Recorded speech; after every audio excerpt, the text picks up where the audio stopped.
Hello, and welcome to the daily Orthodox Christian Scripture reading for the 9th week after Pentecost, Friday.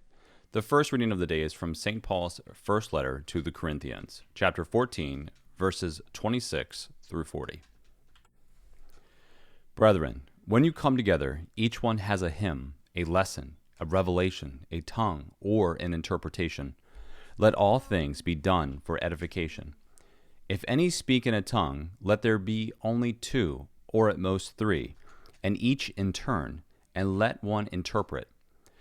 But if there is no one to interpret, let each one of them keep silence in church, and speak to himself and to God. Let 2 or 3 prophets speak, and let the others weigh what is said. If a revelation is made to another by sitting by, let the first be silent. For you can all prophesy, one by one, so that all may learn and be encouraged. And the spirits of prophets are subject to prophets. But God is not a God of confusion, but of peace. As in all the churches of the saints, the women should keep silence in the churches, for they are not permitted to speak, but should be subordinate, even as the law says. If there is anything they desire to know, let them ask their husbands at home, for it is shameful for a woman to speak in church. What? Did the word of God originate with you? Or are you the only one it has reached? If anyone thinks that he is a prophet or spiritual, he should acknowledge that what I am writing to you is a command of the Lord.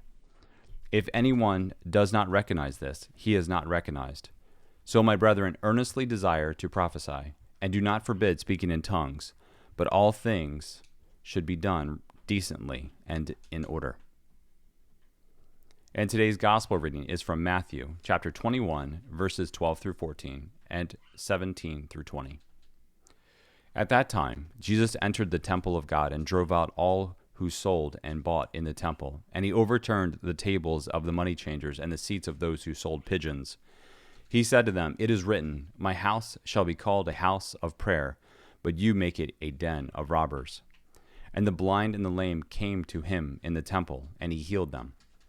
And leaving them, he went out of the city to Bethany and lodged there. In the morning, as he was returning to the city, he was hungry. And seeing a fig tree by the wayside, he went to it, and found nothing on it but leaves only. And he said to it, "May no fruit ever come from you again."